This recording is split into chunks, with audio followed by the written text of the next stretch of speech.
And there is news on that front right off the bat. There is news, and it's good news for Florida State. And it's going to have to continue to trend in that direction if we're wanting to get these things rectified. Situation with Florida State's health, it's got to be optimal if Florida State's going to have any chance to win this weekend and next, and obviously try to get one of these victories against two teams in which you'll be an underdog.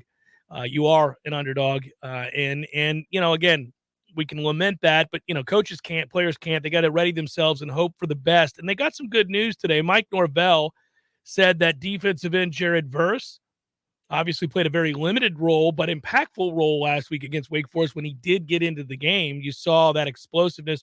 I commented to Tom, one thing to note with Jared Verse is that even with a lower leg injury, even any kind of a problem that you have with your legs, a lot of that, when you're at the line of scrimmage, you think really inhibits you to be much of a player at all if you don't have your legs. You're talking about mountainous men that have the ability to put a lot of weight on you and make it difficult for you to hold up. But when you're as strong as he is on the upper half, you can overcome some of that. And very few people, and this is, again, a testament to his time in the gym and the athlete that he is, and the power that he possesses. Very few people can get away with it on defensive end, defensive tackle, offensive tackle, guard, center, any of that stuff on the line of scrimmage where you just have to use your arms and hope for the best. But that's a strong dude. And that initial punch that you see him deliver frequently is startling to some tackles. I've seen guys, really have to gather themselves 3 and 4 yards off of the initial line of scrimmage just because he punched him in the chest. It's special. Now, if he gets his legs back, and again, that's the quote I'm reading here, barring a setback, fully expected to get more out of him this week, quote unquote, Mike Norvell. That's a hell of a thing. Yeah, and I can tell you this from practice yesterday. I didn't make it out there today, but when they were doing their trench drills, and I feel more emboldened to say this now that Mike has spoken on the topic, right? When they were doing one-on-ones, as they usually do, the drill. They go down the line from right tackle to left tackle.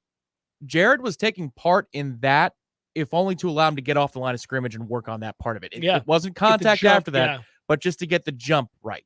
So if you're working in that type of drill, that has nothing to do with upper body at all. To your point, he already is strong enough to do that. Wake Forest left tackle figured that out in the first play that he was out on the field, that, you hit a little different. But they are aggressively approaching that part of his body as well, which is good. So unless there is a setback, that sounds exactly right compared to what I saw yesterday. Well, that's a big deal. They need him. I mean, I think we saw right off the bat how desperately they need him. Before I move forward with the other notes of good news from Mike Norvell today after practice, Z-Chan, you're a bad son of a bitch. I'll tell you what. Woo! Thank you. We greatly appreciate you. And, of course, you've earned the right for me to read this message loud and clear. You already know, Tom. Go Brave. Our ass is in the jackpot now, okay? And my prediction is a tough last-minute win for the Noles.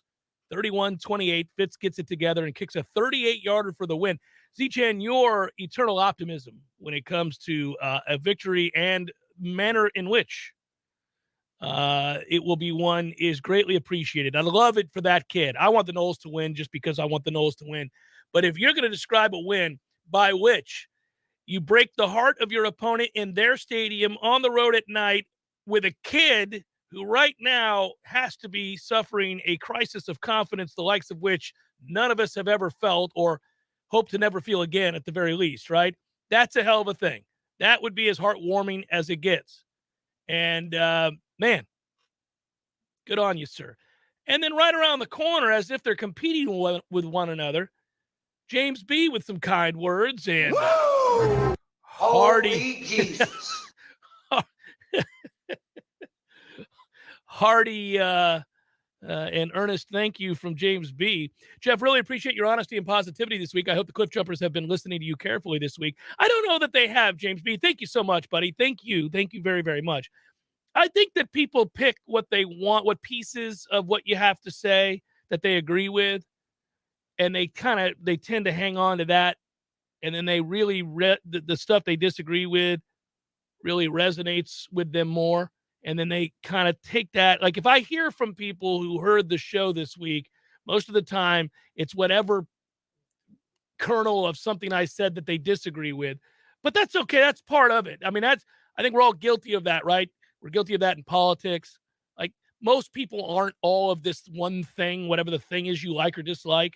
And sometimes they'll say nuanced things, but if you know them to be this way, you're like, oh, but there it is. I knew it. You don't hear the whole statement because you don't want to hear the whole statement.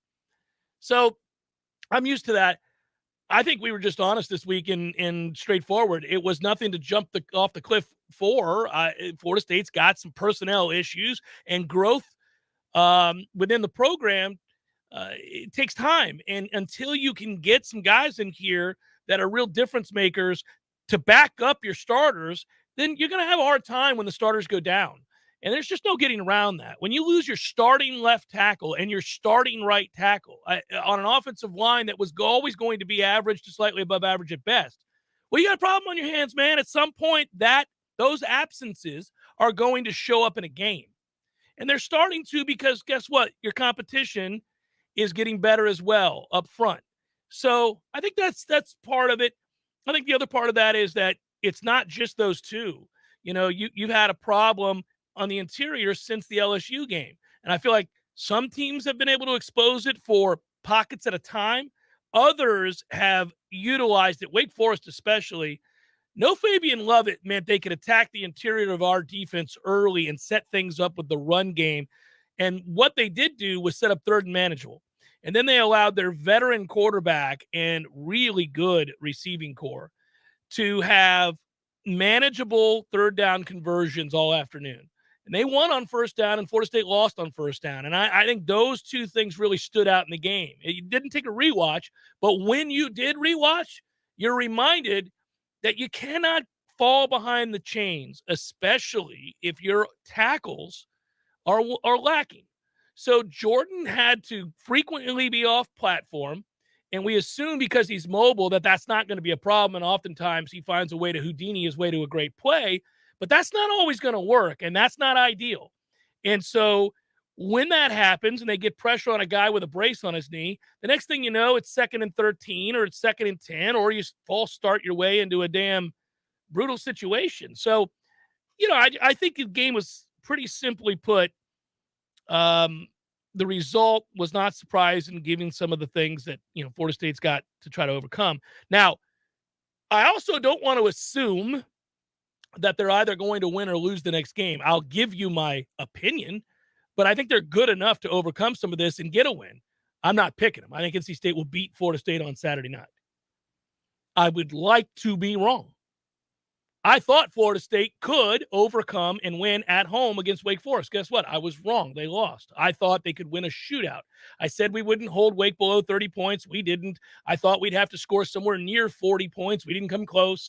So those things were accurate. But when it comes down to a lot of close games, you know, it is a knife's edge. Yeah, and we've got a few days to sort out the inner workings of what NC State wants to do and what Florida State has to do. But, you know, there's a reason that Florida State, and you guys pointed it out yesterday at headlines, if you look at the rankings as they're currently comprised, is playing 3 straight top 15 teams in the country. Yeah, I mean, it's you tough. know, in the SEC, they would champion that, and they would rank us probably 15th by the end of the sequence. Whether we went 0-3 or top 25, Tom, and we beat LSU. Correct. Yeah.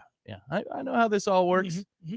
You know, maybe if we go 1-2 in the stretch, we'll be higher ranked than we were before we played Wake. If we were in the SEC, we would be 17th or 16th in the country. But there's a lot of problems with this matchup because that's a good football team. You know, it's not because it's the line of scrimmage. Right. Like the part of it is we're not healthy, but part of it is they're good. So that would have been a problem if we were healthy. And you just hope you get a couple of these key pieces back. It's great that Jared is going to play. Mike commented on Robert Scott today. Well, I'm going to give you both those quotes right. here. Let me do it. You're right. Thank you for setting it up. It's perfect. Norvell said that offensive tackle Robert Scott, who's been sidelined with a lower leg injury, has been getting reps at practice, could be in the lineup as well. Scott is obviously the returning left tackle for Florida State and went down that Louisville game. Got to get him back. Quote, we'll see how the week continues to go. He's gotten work in these past 2 days, which is good. We'll see where it is game time. He went on to say that it looks like outside linebacker Amari Gaynor will be returning from his lower leg injury. We forgot about Gaynor in the midst of all the other injuries. Quote, I think Amari is going to be ready to go. Now, obviously, he's very optimistic about what he's doing. Saw him make a number of plays in practice this week. I thought he had a good day today running around. Love his spirit, love the work ethic. He's a tough kid. That too. Good news from Mike Norvell today. So Mike, while addressing the press today, basically had a lot of updates on a lot of guys that are very, very important. There was not an update on Fabian Lovett. And again, until they get him back, this is going to be a weakness for the team. He is a difference maker. He's your best defensive lineman. It's not close. It's not close. He is by far your best defensive lineman. And without him, you're average at best up front, and you're lacking depth. Yeah, I think, if the other pieces were healthy behind him, or a couple of them at least that are in that key rotation, let's just say you remove Fabian from the equation and there's your next four. And of course, we would know that Robert Cooper's in that group, and so is Josh Farmer, Jared Jackson, Malcolm Ray. If a couple of those pieces were healthy, I think we would notice the problem less because it would be a bit less of an issue. If Malcolm Ray was full go. Because in truth, looking at some of the things from Louisville, BC, and Wake, it's not that Robert Cooper isn't playing well. It's just he's only one half of the equation, and they move the other guy off the ball easily. So there are times when he's double teamed, and he's doing what he needs to do, which is neutralize the situation, but then nobody can capitalize on that next to him. Then there are times where 91 doesn't look healthy, and he gets removed from the ball. It's a total mess. If you had a full group of healthy defensive tackles behind Fabian, we wouldn't be talking about this as a crisis, but it is a potential crisis because NC State, while they haven't been able to run the ball, do have a bunch of set plays that are very simple up the gut. And, Louisville didn't run the ball before they played us, and neither did Wake Forest. Correct. So, I think they're going to test that early. They should test it early. If they don't, they're nuts for not testing it early. Every team we play from this point forward are going to test it to find out, can you stop it, period. I think that there is a need to test Florida State up the gut for a couple of reasons. One, relative health, depth, talent, all of that. But two, you really don't have any more than two linebackers that are any good. And so you're in a situation where I would try to wear Florida State out on the regular unless I fell way behind them and then I had to throw the football. But I think if teams can stick with the run, they're going to do that. Well, and to your point, when we've gone three linebackers against Louisville and Wake, it doesn't go well. No. And so you would want maybe personnel-wise to dictate that we've got to make a decision, whether that's Jamie Robinson is committed with two safeties or we've got to play our third linebacker. I do think, though, that Amari Gaynor could help in that equation. I agree with you. He can help you. I don't think he's a great player, but he can help you. We've missed him. Just rotationally, you miss having a depth there. Guys get tired. And he does look fresh. He looks to be that's a player I wouldn't even list him on the injury report if it was the NFL, just the way he's looked in practice. So I'm glad to hear that Mike echoes that sentiment. Well, and the one thing I will give Amari Gaynor, I'm pretty critical of his overall game. Just when I watch him play, there are some things that I've pointed out in the past that I'm not impressed with and continue to be mystified by. But that said, he plays with a lot of what for and energy. He is tough. And I do think that just having that at that position in particular can help you an awful lot. Now, he'll get exposed in coverage and he lacks instincts and all that. But if you are able to bring a guy off the bench with a little what for in the run game, that would be nice. I'm just hoping he doesn't do the hippity hop into the wrong gap a bunch, because if he doesn't, then that's an improvement. Well, and he and Lundy have the hippity hop into the wrong gap disease. It seems to have plagued them from their arrival, and it's a toughie. It's a toughie. But hey, I don't want to go down that road just yet. No more hippity hoppity and into the wrong gap. Let's go. Let's make it happen. I think good things could happen. I also, for being real honest, I'm not entirely certain we block them, Tom. I don't think we block them. That's the bigger issue. Do we want to get into that? Not right here. Okay. Not right yet. But I'm telling you now, I'm fairly certain we're going to have a hard time blocking them. Now, here's the good news. Here's the good news. Let's just skip ahead. We'll get into more. God. Good news. We'll get into more detail about the not being able to block them part of it later. So you got that to look forward to, everybody. But here's what I would tell you. We couldn't block anybody last year. Nobody. Won 5 of our last 7 games. They have found a way to work magic through angles and setting up the extra gap at the end with the extra man. They have done things to make defenses account for other aspects besides your standard line of scrimmage aesthetic. Yeah, they're well-versed in having a game plan in a situation like this, in situations worse than this. So the point is, they've had to game plan around deficiencies that were monumental. And it made everything look very arduous. Everything was laborious. Everything was, my God, this is tough. I mean, it's, it's the frustration one feels when you see a finely tuned offense elsewhere around the country, let's say, with dudes at key positions, right? And an offensive line that keeps a great quarterback upright. You'll watch an offense like that and you're like, everything looks so easy. Dudes are just running free every which way to Sunday. Nothing looks like it's difficult. Go back a year and watch Florida State and know that any success that occurred, for the most part, I mean, you're setting it up. Oh, we got your ass. We've won 18 plays in a row out of this set that looks exactly like this. Here's the spinoff. Gotcha, bitch. And that's what we would have to do. And it was great because they were patient enough to do that, and they hit big plays because of it.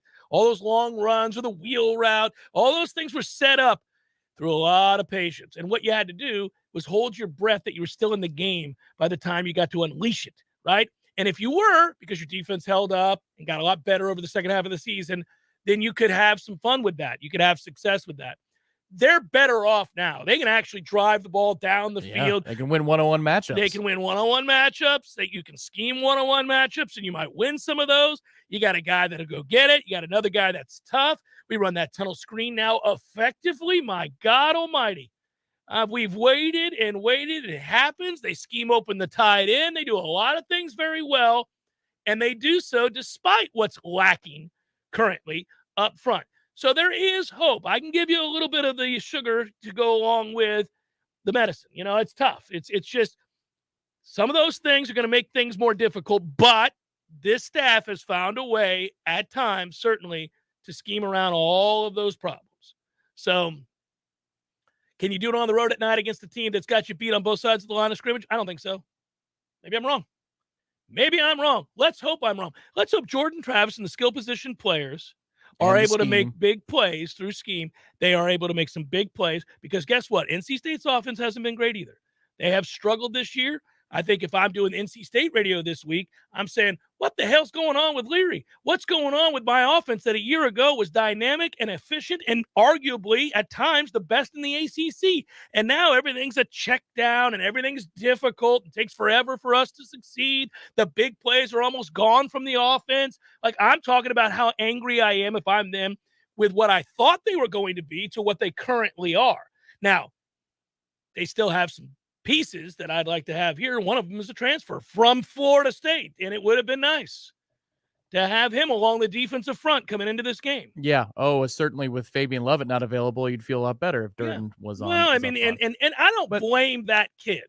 He was part of a mess here, but I wish he could have seen and believed in the vision of where this was going. You can understand why he didn't. I do. It's tough. The thing I'd say for this defense too is, look, you're going to get roasted at times on the schedule. We knew that before the season started because of the veteran quarterbacks that we're seeing at every turn. I mean, every turn. My God, all these dudes are like BYU super seniors. They're all in their mid-20s. They're Chris Winkie out here. And then we're playing another Chris Winkie and another one. At least they're prepared for that, because if you want to talk about receiving cores, Florida State's seen two better receiving cores in this one already, in LSU and in Wake Forest. And in terms of quarterback play, they've seen the nightmares that can scramble, and then they've seen an all-world, in terms of college, an all-world quarterback who is efficient as hell and made one mistake last week that we didn't have the ability to pick off. And that was a hurtful situation. So you're prepared for this. You're better prepared for NC State than you would have been if they were second game, third game on the schedule. There's at least that. And they also have, I know we got to go to break, but we're just excited about this team still. That's an important thing, to be excited about the team still. And I don't mean that as in having to manufacture it. I mean it as in, man, this is a likable group. They lost the game against a really good team. Go get them. They'll go fight. And sometimes that's enough. Sometimes, depending the Saturday, all that gets you some, all that angst and what for and want to and all of that is enough to carry you into the fourth quarter and shift the pressure onto the team with expectations of so much more. Bottom line is, NC State loses this game, their season is a wash. They have blown it. And they know that for a program that's never accomplished a damn thing. has been a useless member of this conference as a football program. There is a lot of weight on their shoulders to achieve something at some point in their history. Yeah, haven't been in the top 5 since Jim Donnan. Who? Precisely. Yeah, former Georgia coach. Right. Yeah. That's the last time they were in the AP top 5. Yeah, they were on the precipice of doing that. They won last week, but, they just don't. But they don't. They never win games that matter. They never win important games. This would be an important game to save their season, to salvage and give them an opportunity to bounce back from a tough loss against the Clemson team. There's no shame in losing to, especially by 10. But I'm just saying, once again, they had an opportunity. And when they were given that opportunity, they fell on their face like they always do. And maybe, again, they'll be confronted with the reality that, again, an empty season awaits you. And now we're in the fourth quarter of a tie game. What says you? We'll see. Jeff Cameron, 93.3 Real Talk Radio, Warchant TV. For many in the workforce, their goal is to climb the company ladder. Often the climb requires a move to another city, and that's especially true in our industry. I'm Jay of Paul's Termite and Pest Control. If you rise the ranks of our competitors, there's a good chance moving up means moving away. Why? Because they're not local companies. They're from places like Orlando, Atlanta, Salt Lake City, and even Europe. That's certainly not the case with our employees. We're a company that was founded in the Big Bend and remains locally owned. When Paul's Termite and Pest Control employees advance, they remain in the Tallahassee area. Don't trust the safety of your family and pets from disease-carrying pests, or the structure of your biggest investment from termites to people who may be here today and gone tomorrow. Trust Paul's Termite and Pest Control, a company that has serviced thousands of our neighbors right here for over 50 years. Being local really does matter in our industry because local problems require local solutions. Paul's Termite and Pest Control are the Big Bend's local experts for the elimination of termites or any other pest, and a greener lawn too. Call Paul's. We'll get them all. If you're a business owner of any kind, you need advanced fire protection services. We are AFPS, and we provide high-quality life safety services throughout Northwest Florida, and we've been doing it since 1989, with offices now in Tallahassee. Fire sprinklers, fire alarms, fire extinguishers, hood suppression systems, and emergency exit lights. For all of your life safety equipment, we've got you covered 24/7. We are Advanced Fire Protection Services. For a free life safety system evaluation, visit WeSaveLives.com. That's WeSaveLives.com.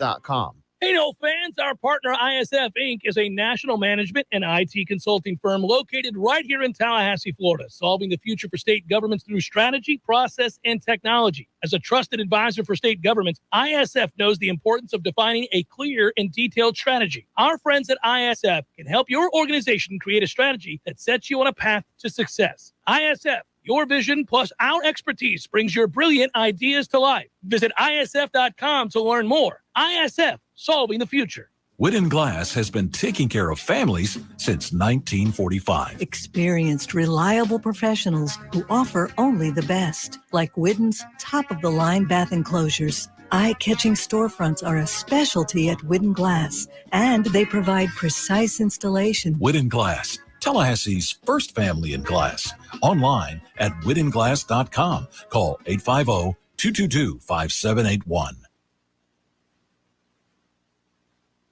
Physical stress on our bodies can take its toll as the years go by. Whether you're looking to get back into an old sport or just want to spend more time outdoors to explore all life has to offer in our beautiful city, the dedicated team at TOC is here for you every step of the way. You can trust TOC for all your orthopedic needs. And now, scheduling an appointment has never been easier. Just visit teamtoc.com and click schedule online. That's teamtoc.com. Imagine for a moment that you are completely weightless with zero gravity. All of your worries and stress melt away. Your mind stops racing and you fall into a profound state of pure relaxation. This is available to you right now at Tallulah Delta 8 Plus Floating in Railroad Square for just $50. These state-of-the-art floating pods are unlike anything else you've ever experienced. And while you're there, you can shop for some of the latest and greatest CBD and Delta 8 products on the market. Natural pain management, stress relief, and better sleep are all at your fingertips at Tallulah. Tell them Jeff Cameron sent you and thank me later. We all want more energy, more strength, more results. Well, welcome to Orange Theory Fitness as you take a step towards feeling more alive today. Backed by science, Orange Theory's heart rate monitored workout is scientifically designed to keep heart rates in a target zone, spiking metabolism and increasing energy. Orange Theory Fitness is a one-of-a-kind group personal training workout resulting in more energy, visible toning, and extra calorie burn for up to 36 hours. Experience a more vibrant life today with Orange Theory Fitness. To find out more, go to orangetheoryfitness.com. The Jeff Cameron Show, brought to you by Orange Theory Fitness. 2 Tallahassee locations, Midtown on Thomasville Road and Northside in the Village Common Shopping Center. Online at orangetheoryfitness.com.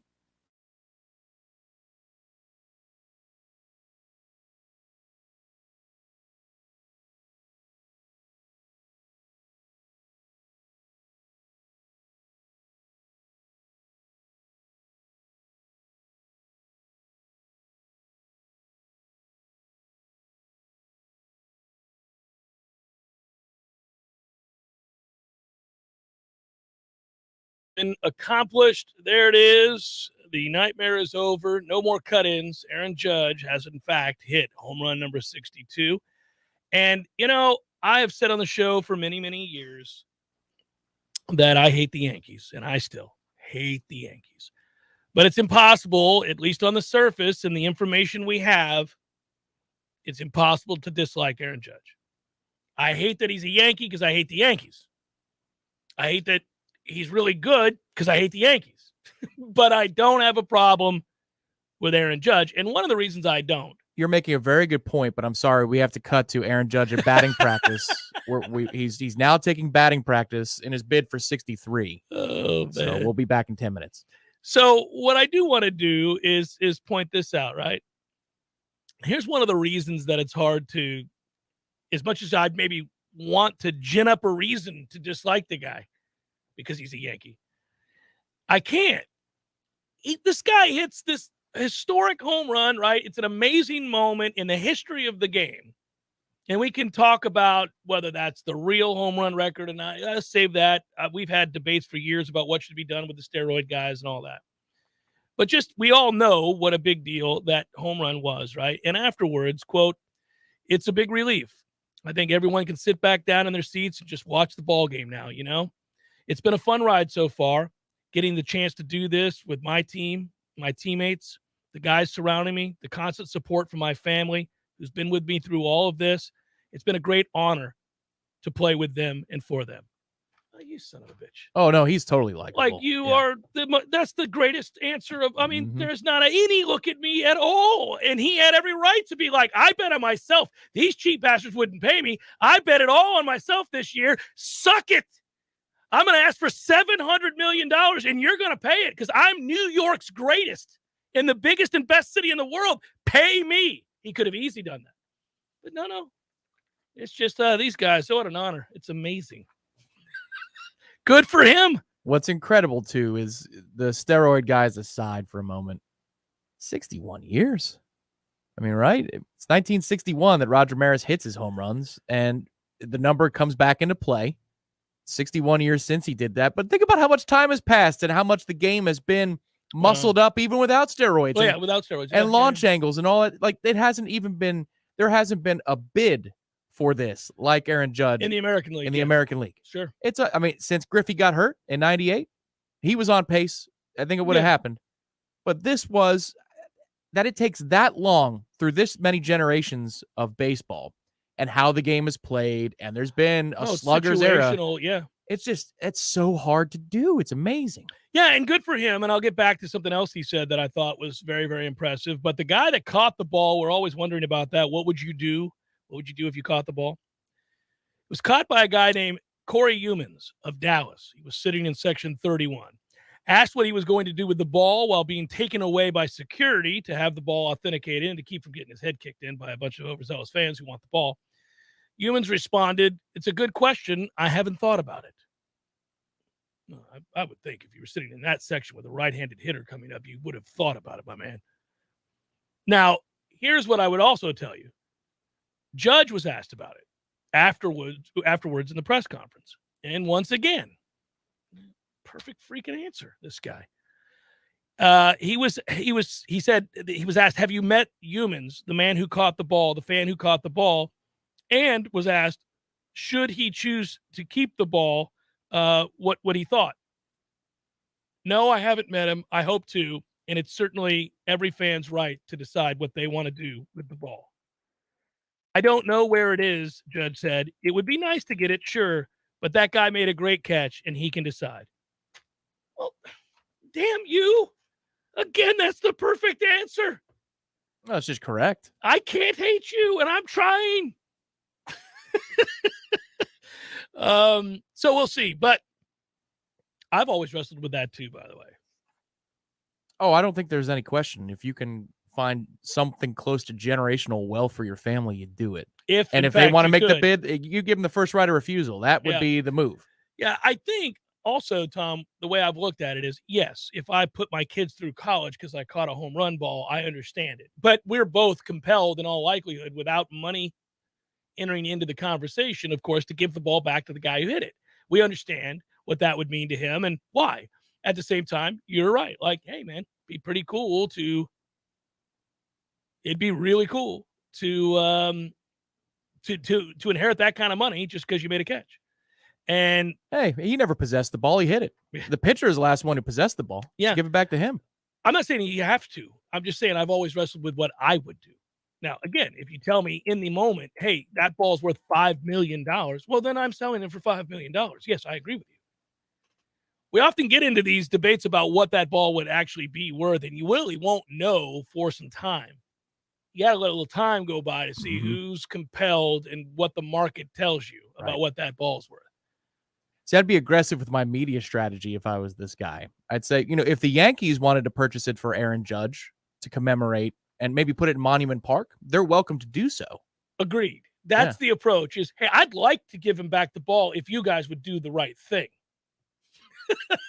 I'm excited. Sadly, for my parents and me, I'm not the size of Aaron Judge. I can't make them money the way Aaron Judge can. Yeah. But I was lucky enough to be in this swath of 5,000 people that I was chosen to catch this ball. Fate would have it. So this is my Aaron Judge moment, and I'm going to take advantage of it. Real Sergeant Tom, you won't have to wait long about that number, by the way, because is today the last day of the season? It is. I believe it is. So either it's a home run today or he doesn't, and I doubt he's going to play, right? They did a cool thing. It just there aren't, I don't think, any implications today. I don't think there's any seeding implications. There's nothing. It all got settled last night. That is correct. Obviously, I know that for the division, folks. I'm not trolling. Because the Phillies and the Padres also got their mess sorted. But baseball has concurrent first pitches at 4:10 p.m. for every game. So there was no advantage. And at some point in the next 5 years, that's going to be awesome. And it's going to be must-see television. But for today, all of the seeds are known. So there really is no drama whatsoever. Right. They got a little unlucky with that. So no more cut-ins. Aaron Judge has done it. Congratulations to him. By the way, this is pretty amazing. I know we get tired of it and we never get to see him because he's on the wrong coast when it comes to being able to view great players. We see a lot of the Dodgers. We don't see a lot of the Angels. They happen to have two transcendent players. One of them is, in fact, as Jeff Passan called him, a unicorn. And he continues to stockpile records that probably in our lifetime we'll never see anybody else do because nobody's ever done it before this guy. And if the records did exist, they were done by Babe Ruth. And we're talking about Shohei Ohtani. Since June 9th, Ohtani's pitching line is 12-4 with a 1.66 ERA and over 113 innings pitched. He's only had 32 walks to 148 strikeouts and given up just 6 home runs. Opponent's slash line is 193, 252, 267. 12 of the 18 starts are with 0 or 1 run given up. Now that's Ohtani, the pitcher. The hitter this season, 11 players with at least 100 starts are OPSing over 1,000 with runners in scoring position. Only 2 are over 1,200. Shohei Ohtani and Aaron Judge. That's it. So prolific hitter, prolific pitcher. Over the last 4 months, Ohtani's been the best pitcher in baseball. Only Dylan Cease has a superior ERA by 0.01. Ohtani has been the best fielding independent pitcher and expected FIP in the big leagues. He's also hitting in that span 296, 378, 575 slash line, 23 bombs, 62 RBIs. So he's in the mid-9s in ops. That's unbelievable. His average fastball velocity is 97.3 miles per hour. It's the third hardest among all starters. And his maximum exit velocity as a hitter, 119.1, is the third hardest hit amongst all players this year. Onel Cruz for the Pirates and Giancarlo Stanton for the Yankees are the only ones that have topped that. So top 3, fastest average fastball, top 3, hardest hit baseball. It's insane. He's a guy that if you could move all the sliders for a creative player I don't even know, can you do it for a video game and make a guy a great pitcher and a great hitter at the same time? Yeah, well, because if you can, this is who you're making. You're making Ohtani, somebody who actually exists. On back-to-back days in June, Ohtani had an 8 RBI game and a 13 strikeout game. That's just Little league and the major leagues. No one has ever qualified for the batting title and ERA title in the same season in the history of baseball. With 1 inning pitched today, Shohei Ohtani will. First in the history of the game. That's just dumb. I have to bring it up because we've been fortunate enough to cover sports, and we've watched all the incredible players that have come through FSU, and we think about the Buster Posies of the world, or we think about Charlie Ward, and Warwick Dunn, and Derek Brooks, and Marvin Jones, and all these guys, right? Some of whom went on to be Hall of Famers in their respective careers. And then, of course, extrapolate that out to all sports and the players we've seen come through, Michael Jordan, Tiger Woods in golf, on down the line. And I always think, oh, man, it's amazing. In my lifetime, I've been able to see guys that were transcendent players. Very few instances, and maybe in some lesser known sports, do you see somebody that changes the game or what we think is even possible in the game. Like Wilt Chamberlain did that in basketball. Now, there were better players than Wilt, but Wilt's dominance and athleticism at that size, they literally changed the rules of the NBA because of what he was able to do. So, like, Shohei Ohtani is that kind of transcendent player where you're like, not even Ruth, not Mays, not Aaron, just nobody but him. He's one of one. It's Jeff Cameron Show, 93.3 Real Talk Radio, Warchant TV. Your local news now. As part of a nationwide initiative to reduce gun violence and other serious violence, the Office of Justice Program of the U.S. Department of Justice announced that it has awarded a grant worth almost $1.5 million to the Leon County Sheriff's Office. The Council of the Status of Men and Boys infrastructure will be developed and expanded using the resources provided, which is necessary to improve community safety and strengthen neighborhoods. The award will also support Florida State University's College of Criminology and Criminal Justice's research, analytics, and program assessment. A Cook County Sheriff's Office captain died on Monday of a heart attack while breaking up a high school fight. Captain Terry Arnold, also known as Turtle, suffered the attack while breaking up the two-person fight after Arnold and a school employee restrained one of the students from the fight. Arnold suddenly collapsed. Medical personnel at the school gave him first aid until first responders arrived and took him to South Georgia Medical Center. He was pronounced dead shortly after arriving. This is Rachel Lene with your Real Talk 93.3 local news update, brought to you by Macklemore Systems, Tallahassee's go-to Mac store. Check them out online at MacklemoreSystems.com. This is meteorologist Paul Trombley with your Real Talk 93.3 weather update. Mainly sunny skies and calm this afternoon with highs around 83. Northwesterly winds around 5 miles per hour. Tonight, lows level off around 54. Sunny skies and calm again tomorrow. High temperatures reach up to 86. Dry with temperatures a bit above average Friday and Saturday and highs in the upper 80s. This report is brought to you by The Lawn Johns. For all your landscaping and lawn care needs, visit thelawnjohns.com. Right now, 80. Summertime sweat rings are just around the corner. Get that AC fixed before you're spending your summer with no relief from the heat. Call ENB Heating and Air and ask about the new customer diagnostic special for just $49.95. Call ENB Heating and Air today at 850-848-0187. Your next chance to win $1,000 is coming up at 3 p.m. Don't miss your chance to shake the 93.3 money tree and see what falls out. Planted by the law offices of Basic Brooks. Come back stronger with Basic Brooks. Well. Hey, Jeff, look at this place. Yeah. Well, doing well. It's been a while since I've seen you, brother, but, it hasn't been a while since I've been over to Gordo's. I go there on the regular because of you, Eddie. Well, we keep you regular. Well, that's true. But I think of Gordo's as a place to sit down, have a cold beer, talk to your friends, enjoy the sports, eat the delicious food. But I think of you as Uncle Eddie, a man who takes care of his people and takes care of the town. I appreciate that, Jeff. Hey, and we'll keep you regular.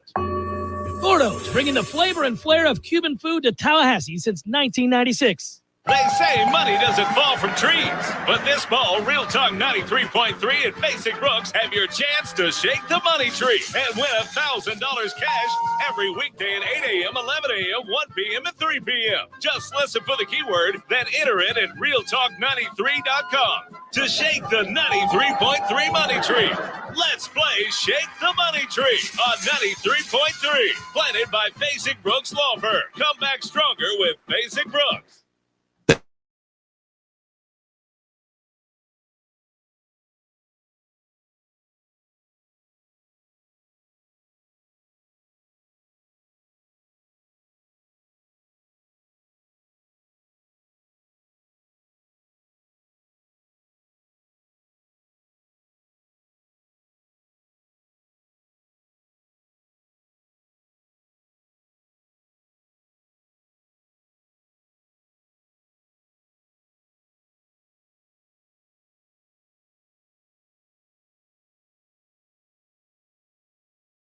The UCF game got moved, so we get a little football action. all right. Yeah, I had action, speaking of which, on that game that was heading into the weekend, and then had to carry it over to today. So here we go.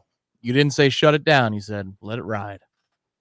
I did say let it ride, Tom. I felt like I was on the right side of that with the under. I got to double check. Like at the number I got, it may have moved since then. So I don't know. I'll look and see. But I got the number that I got, and it doesn't change. So I felt pretty good about that. I've got to get back on track.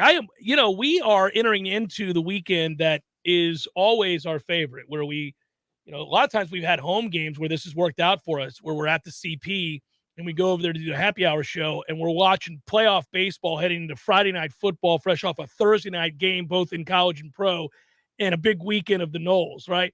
This weekend, it's a little different. It is still a big weekend of the Noles, but they're on the road. And we don't have the CP show on Friday. But you will next Friday with the DS, the NLDS, the ALDS, and then college football. So that show from 5:30 to 6:30 next week will be chock full of television watching.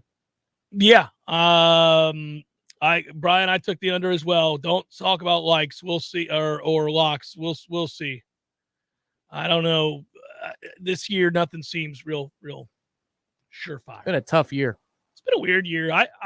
We got a lot of football, Tom. There's a lot of football. There's still time to navigate our way through this. The slog has been tough early on, though. There's been a lot of moments where really, that just happened. Okay. I feel like the old take the points method, if you did that from week 0 to now, you'd be probably hitting around 70-75%. It probably feels that way. I don't think it's true, but I will find that information out for you. There are places that divulge that in Las Vegas, and they'll let you know what the underdog has done across the board in college football and I'm talking pro football. Probably in top 25 matchups. That would probably be where I'd couch it. It feels that way, but could be wrong. I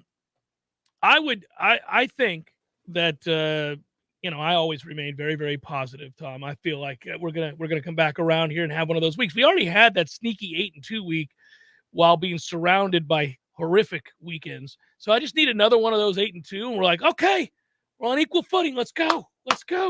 Easier said than done. Now I learned my lesson with the NFL this year. Now, I won a 2-team moneyline parlay last week in the NFL, but you saw what I had to do to get it. Third-string quarterback for the Patriots, and I'm winning one of these games in overtime at home in freaking Lambeau with the best quarterback of the last 30 years. What the hell? Besides Tom Brady. But, that's nuts. Speaking of Tom, man, that's getting ugly down in Tampa. It is. Ooh. Yeah. That's when those documents come out. It feels like things are slipping away. Well, maybe that means he plays football for another 5 years. Who knows? With those weapons in Tampa, he can look a lot younger than he actually is. Well, same with the surgery he has every offseason. So, you get to double down on that. Something, yeah. Hey, I would mention I'm not as concerned about it. That's what a Super Bowl championship does for you, Tom. Also, not terribly concerned about that group in general. The run defenses would be my number one listing. Yeah, but you look at Fatty Fat's been terrible in the middle. He has, but the gauntlet that they played, we were hoping for 2-2 before the season kicked off. They're right on schedule, and they actually look better defensively everywhere else than I thought they would. Well, yeah, especially that secondary until the other night. which, again, that's a different dude. Yeah, it's a different dude making different plays. And then also, that's a game they clearly circled. You could see it from the second possession on that, Screaming after every first down. Okay, man, you can't undo what happened to you. You Yeah. can't undo it. I'm sorry. 31-9 ain't going away. That Super Bowl isn't moving from our banner. We're not mailing it over to you, and you don't hang it in your place. Sorry. No, that's all right, though. It's all right. Yes, you're right. I don't know that anybody's ever played great while they're in the midst of a nasty divorce, which is what it sounds like we're headed towards over there. That's a distracting element, to say the least. The only thing I hated about that game in terms of what the Bucs did was, man, why, Todd, do you feel the need, Todd Bowles, to bring pressure from the side of the field that Travis Kelce is on third down? He's already going to Travis Kelce. When you blitz from that half of the field, he's even more likely to go to Travis Kelce. Don't be stupid. That's all. Stubbornness from all coaches across the board. It exists everywhere. We were talking last week. I was talking to a football guy who knows Jimbo Fisher extremely well, has throughout his career. And we were talking about, if you're Jimbo Fisher and you're looking at your offense and you've recruited the way that you have these last 4 years, and you're losing the games you are decisively to Mississippi State and the like, when is it that you do look in the mirror and decide, I've got to change some things up? This isn't going to work. Now, I understand they lost their most dynamic weapon, but that's one guy of many that they've recruited exceptionally well. He's not going to. The answer is not going to. And I think it's part of a 15 years of opportunities to do that. No, but I also think it's a larger discussion that's interesting with the money increase. I think that changes everything. Like, we have this conversation all the time on the PGA Tour show I do on SiriusXM, which will be on tonight. Here's the thing. If you have, and he's never been motivated, I don't think, too much by money. Some things change as you get older, and certainly in his situation, it's a very unique situation with his son's illness. But if you have $70 million, if you have $50 million, whatever you've spent and saved and all of that in between, where you have more money than you know what to do with, and you also know, for example, that if it doesn't work out and they let you go before your contract's up, that they just renewed and extended for more money, that you are going to be the benefactor of a windfall, the likes of which you never dreamt of growing up in West Virginia. So I don't think he's incentivized to ever relent. And I think what ends up happening, other than losing games, but he's also been rewarded for so long positively for doing it his way, that he's willing to ride out these pathetic offensive performances, because what are you going to do? Fire me? And if you do, I've got more money than God. Well, they might put it to him and say, you will hire this particular assistant, and then you've got an impasse. You could read about that maybe in the next year. Yeah, but even in what are you going to do? Okay, fine. Or no, I won't. Fire me. Then you'll read about it, and it'll be really fun for all of us. Yeah, but I just it's so easy to just not change in the wake of disappointing results when you have no financial fallout for your decision to be stubborn. If you or I tell our bosses, no, we need our paycheck, he doesn't need his paycheck. I just think it gets difficult when the money gets so exceedingly high that, guys can just say, I don't really care. Fire me.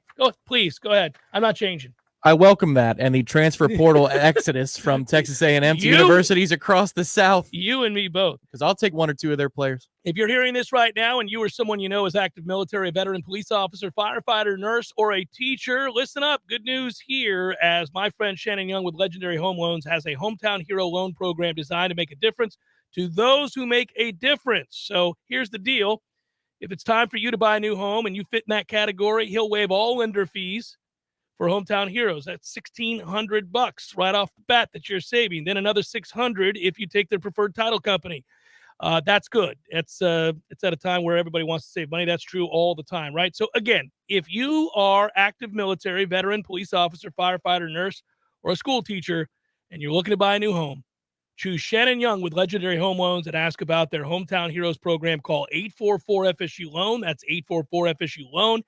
Or just visit FSUHomeLoans.com, FSUHomeLoans.com. Woo! Oh, my goodness. Yeah, a couple of contributors. I missed it. Look at this. Big Mike TV. What's up, baby? Appreciate you. There was no question there. Seth writes, random hyping, a fat lip by Sum 41 being played at practice today. Love the show. Go Noles. He was motivated by tunes. Thank you, Jonesy. Random question. Which of these coaches with FSU offensive coordinator on their resume will be the first to get a head coaching gig?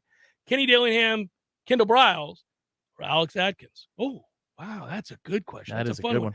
Now, there are a lot of reasons that's a good one. If you're just talking about prowess and expertise, depending on the circles you're in, all would be well thought of. Alex especially is a coach on the rise, but Kenny Dillingham is a guy that some were saying would be considered for the Arizona State job. I don't think that'd be wise. It could be a statement on where Arizona State is as a program. Kendall Briles still has the last name Briles. Yeah, and that star has fallen a little bit. Mm-hmm.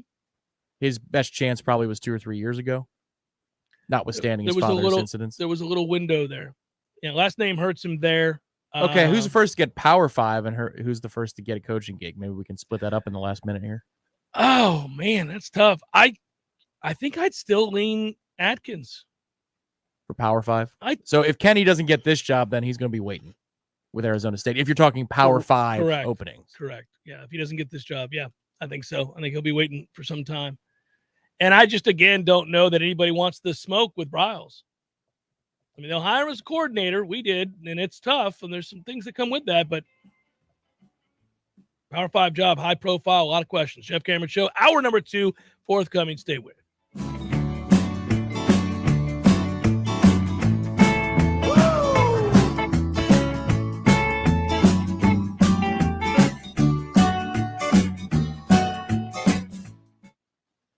This right now, and you or someone you know is active military, a veteran, police officer, firefighter, nurse, or a teacher, turn up the volume and listen to this.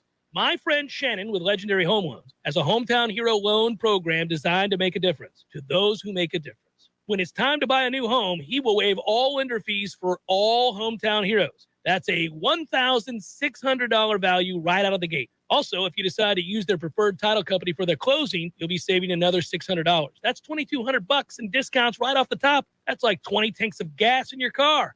And today, more than ever, it's important to save as much money as you can, wherever you can. So if you or someone you know is active military, veteran, police officer, firefighter, nurse, or a school teacher, and looking to buy a new home, choose Shannon Young, Legendary Home Loans, and ask about their Hometown Heroes program. Call 844-FSU-LOAN or just visit FSUHomeLoans.com. That's FSUHomeLoans.com. Equal housing lender. NMLS number 2270146.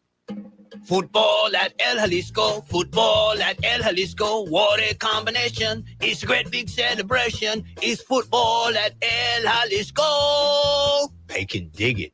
Who's playing? Oh, man, everybody. The ACC, the SEC, all the C's, and even the pros. The Bucks, the Steelers, the Giants, the Cowboys. Wow, far out. You bet, man. When the game is on, it's on at El Jalisco with incredible specials on everything from frosty cervezas to salty margaritas. Does Margarita know? Dios mío, not again. The best place to watch the game is El Jalisco. College, pros, Monday night, Thursday night, you name it, El Jalisco is football headquarters. And with 5 Tallahassee area locations, there's probably an El Jalisco right around the corner right now. The weather is unpredictable and can cause issues around your home. Weston Trawick provides commercial, residential, and industrial electrical wiring services, yearly inspections on fire alarms, portable generator sales, and so much more. With 24/7 emergency service and repair, Weston Trawick will be your calm in the storm. Give them a call at 514-0003. Weston Trawick, professional electrical services day or night. Visit online at westontrawick.com. Well. Hey, Jeff, look at this place. Yeah. Well, doing well. It's been a while since I've seen you, brother, but, it hasn't been a while since I've been over to Gordo's. I go there on the regular because of you, Eddie. Well, we keep you regular. Well, that's true, but I think of Gordo's as a place to sit down, have a cold beer, talk to your friends, enjoy the sports, eat the delicious food. But I think of you as Uncle Eddie, a man who takes care of his people and takes care of the town. I appreciate that, Jeff. Hey, and we'll keep you regular. Gordo's, bringing the flavor and flair of Cuban food to Tallahassee since 1996. Coming up next, more of the Jeff Cameron Show.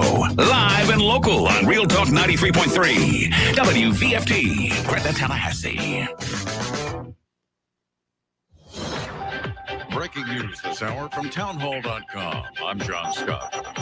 President Biden is in hurricane-ravaged Florida with a pledge that federal, state, and local governments will work as one to help rebuild homes, businesses, and lives. Hurricane Ian has resulted in at least 84 people confirmed dead, including 75 in Florida. Meanwhile, Florida officials say they're making progress getting power back as search and rescue efforts continue. Johnny Lauder had to rescue his 86-year-old wheelchair-bound mother stuck in her flooded Naples home. Terror and relief at the same time. Lee County Sheriff Carmine Marcino says the destruction immense. First responders going door to door checking for people. We can rebuild a home. We can get another boat. But when you lose a loved one, there's just no words that can describe how we feel for that family. I'm Julie Walker. Also at townhall.com, OPEC deciding to sharply cut oil production. The move could deal another blow to the global economy and raise prices for U.S. drivers just ahead of the midterms. Also in consumer news, experts say read the fine print and compare before signing up for a zero premium Medicare Advantage plan. Insurers trying to boost enrollment are expected to flood the market next week with offers for private Medicare Advantage plans with drug coverage and no monthly price tag. They're growing in popularity, but shoppers are advised to check them over because they may find better coverage at a relatively small monthly cost. Melissa Brenner, a broker in Charlotte, North Carolina, says it's not a one-size-fits-all program. She recommends shoppers compare how prescriptions would be covered if their doctors are in the network and whether out-of-network visits are covered, as well as copay charges and their out-of-pocket maximum. Jennifer King, Washington. Stocks remain in the red now. The Dow is down 116 points. The NASDAQ off 95. More at townhall.com. You were lied to when buying a timeshare and worn out, you need my help. Hi, I'm Chuck McDowell, CEO and founder of Wesley Financial Group. 10 years ago, I started the timeshare cancellation industry by exposing the ugly truth about timeshare and giving folks the straight facts. I've been fighting the timeshare giants ever since, so no one knows this industry better than me and my team. Today, we have 383 employees and have saved our clients an average of $65,000 in lifetime payments. Imagine putting those timeshare dollars back in your pocket. If you were told at a timeshare presentation that this was available today and today only, that timeshare was a great investment, or your maintenance fees will never go up, call my office now. I guarantee if we take you as a client, we will cancel your timeshare or you'll pay nothing. Call now for your free information kit. 800-687-7979. 800-687-7979. 800-687-7979. Imagine for a moment that you are completely weightless with zero gravity. All of your worries and stress melt away. Your mind stops racing and you fall into a profound state of pure relaxation. This is available to you right now at Tallulah Delta 8 Plus Floating in Railroad Square for just $50. These state-of-the-art floating pods are unlike anything else you've ever experienced, and while you're there, you can shop for some of the latest and greatest CBD and Delta 8 products on the market. Natural pain management, stress relief, and better sleep are all at your fingertips at Tallulah. Tell them Jeff Cameron sent you and thank me later. We all want more energy, more strength, more results. Well, welcome to Orange Theory Fitness as you take a step towards feeling more alive today. Backed by science, Orange Theory's heart rate monitored workout is scientifically designed to keep heart rates in a target zone, spiking metabolism and increasing energy. Orange Theory Fitness is a one-of-a-kind group personal training workout resulting in more energy, visible toning, and extra calorie burn for up to 36 hours. Experience a more vibrant life today with Orange Theory Fitness. To find out more, go to orangetheoryfitness.com.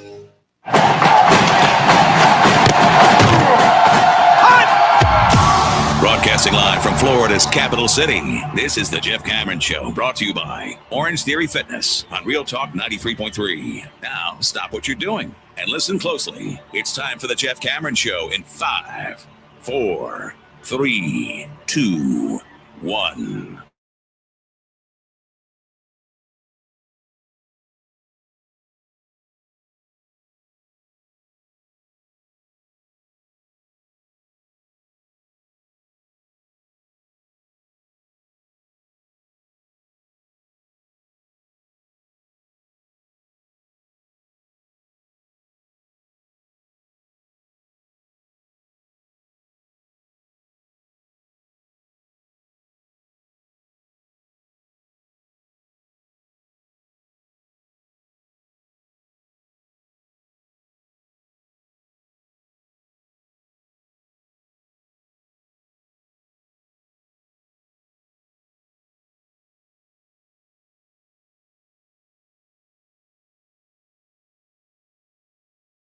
a.m., Tom. Walked out there with my dog Maggie.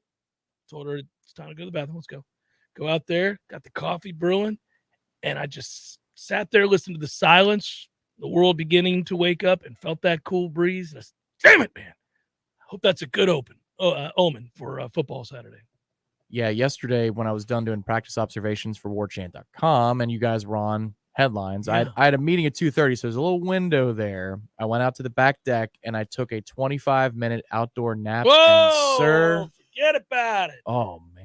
You know, I think the A waking little up, outdoor nap with the cool breeze in the middle of the day. I think the waking up is actually better than the going to sleep with the outdoor nap because like, oh, that's Yeah, right. Yeah, here we go. Look where I am.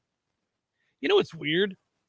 My dad used to say this, and I think it's true now that I'm old. The midday nap is unavoidable, but it is also the most rewarding thing in the world if you can get it. I mean, you want one, you need one. Sometimes you have to power through because you can't get one because you're working. But, if you get that window, occasionally I have a window from 3:30 right after the show. I get home, do some things, and I have some other stuff I have to do. It's like 3:30 to 3:52, somewhere in there. A little dozy-doze. That's right. You're good to go. You go longer than 25, 30 Oh, you minutes, got a though, and that's a problem. It really needs to remain within that 20 to 25-minute window.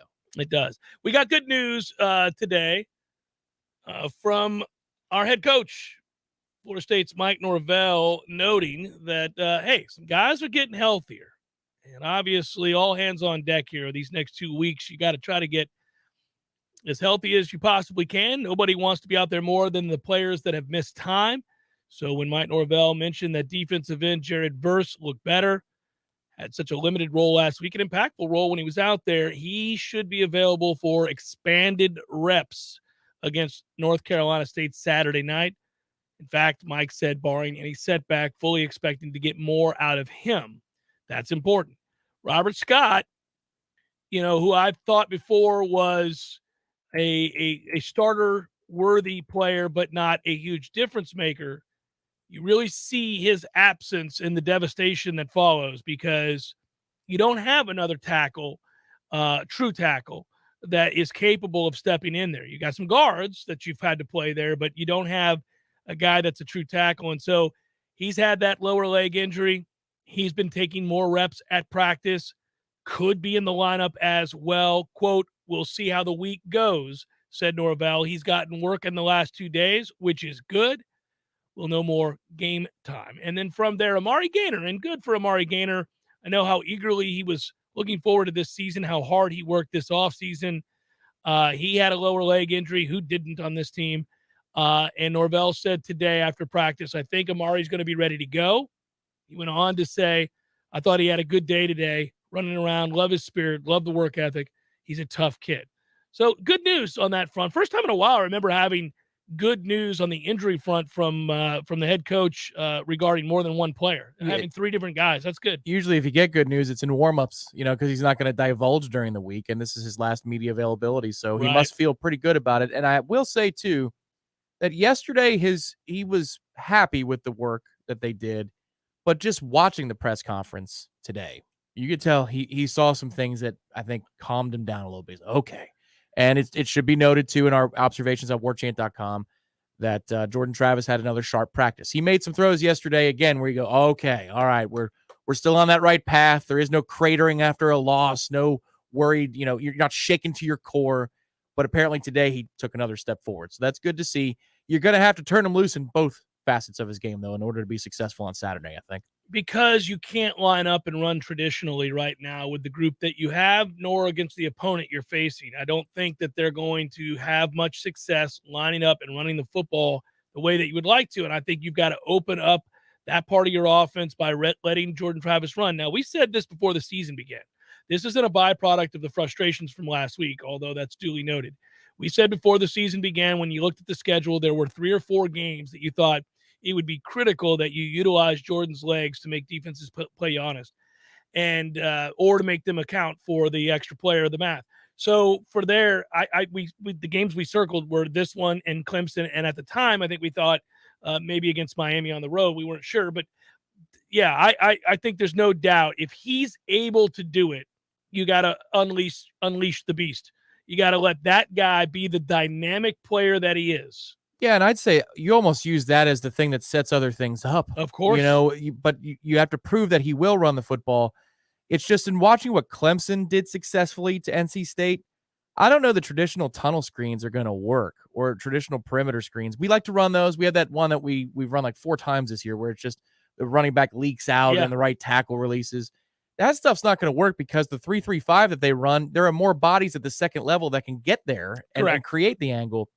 So you've got to create flow to create the counter flow. And Clemson did a good job of that on Saturday. And that's how they created some of their big time plays was, all right, we need to get that whole second wave of 3 dudes, however they're lined up, to go with us. And then we hit them. Because if we do it just from the snap and go, they're there. That's the benefit of running a 3-3-5. Yeah, and they got players that run it well. I mean, I like their linebackers a lot. So they are a personnel problem for us, and I think they're a personnel problem for a lot of people defensively. Now, where they've had problems is that they can't get separation because their offense has taken a huge step back. We have to hope that's the case here while we poke and prod and figure out what we can do with our personnel against that group that has an advantage against us, meaning their defense versus our offense. I do think that there will be some exploratory. Now, they've done a great job. We know the stats on first drives. And so maybe you come out early and have another one of those great first drives against that look, and you're able to go down and score. From there, though, what you can't do is what we did against Wake, which is allow them after their first drive. And really, frankly, had they not had a penalty of 10 yards on 4th and 1, they probably would have converted there, and we would have given up scores right off the bat. But you can't have the empty possessions that you had for 5 straight in the first half against Wake.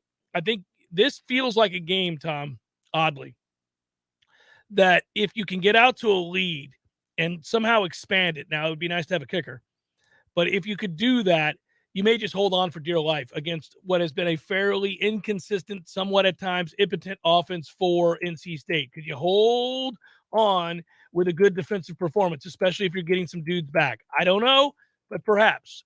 I do think, as we said last hour, NC State is going to attack the underbelly. That is the interior of Florida State's defensive line, and they're going to make you prove it. They're going to say, are you tough enough? Are you good enough to stop us running right at you? Yeah, he only had 7 carries against Clemson, but Jordan Houston is my number one concern for this game. It's not even Thayer Thomas. Thayer Thomas is going to get his, and he's a good player, and Leary was able to find him some key situations against Clemson. He will. He always will. His targets are through the roof this year. That's just going to be a thing in their offense. But Jordan Houston ran 7 times for 32 yards against Clemson. Whoop-de-doo, you might say. But just watching the runs that he had, the types of plays that were called for this player, those are the problems. Those are the problems that we're going to have an answer for. And that dude is much like Louisville's running back, who was a straight-ahead kid. Remember, Tyon Evans was the only dude that they had used up to that Friday Night Football game.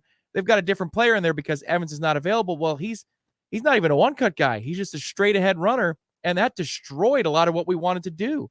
We were expecting outside zone and stretch, and they're just running it right up the middle. That's who this type of player is in Jordan Houston. So that's my concern, because if we can't stop that, then it doesn't matter if we get out to a lead. This is going to be a dogfight because the basis of what they want to do is going to be founded off of this kid running the ball up the middle. And Houston, by the way, has split carries with how you say his name, Kimberly, down the middle this year. So, yes, you're going to see him. Sumo Kamgaye, I think it is. Yeah, he was 5 for 10 against Clemson. Yeah. He's not the kind of guy who gets us. Remember, we used to talk about the Bucks forever when we're running the Tampa 2. It was always the Steven Davises of the world or the TJ Ducketts of the world, not the Warwick Dunns, that were better suited to go against the Buccaneers defensive front because we were undersized. And they run right at us. Yeah. I'm more worried about the smaller and quicker dudes who are tough enough to run between the tackles, and that's who Houston is compared to their other running backs. Well, for example, that holds true in the receiving core because Thayer Thomas is their guy, but I don't worry about him at 6 feet tall. I worry about Devin Carter at 6'3", 2, whatever he is. The big receivers make plays against our corners. We're a little undersized there. We're not aggressive enough. They don't win one-on-ones.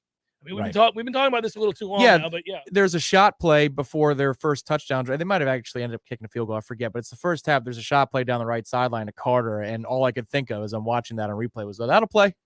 That'll play against us. 100% it will. Yeah, and you hope that, I mean, this is a little different in that they're not moon balls after a slow mesh and all that. It's a more traditional offense. And, I mean, you'd like to think, guys, you got to make a play on the ball. You got to be aggressive. this being in position isn't enough. You got to finish the play. And we've had a lot of guys like that over the last 2-3 years where you're going, boy, if he could just make a play on the football. And some guys seem to have that instinctively. Other guys, it never happens for them. See Travis J. And it's tough. Well, and for some, it's the final hurdle is you've done everything the hard way, and then you just see something uncharacteristic, like a panic movement, whether it's a grabbing of the jersey like Omarion Cooper did last week on a killer pass interference, or maybe a back shoulder fade, and you just see a guy flail his arms for no reason. You're saying, you're here. You've done the hard part. Finish the play. Same thing for the defensive front. Leary is not affected by a player or a rusher within 6 inches of him. He's still going to throw the ball. You've got to hit him. It's not about getting there to affect him like it is Jaden Daniels in week 1 against LSU. That was, if you're in the neighborhood, he's going to drop his eye level, we win.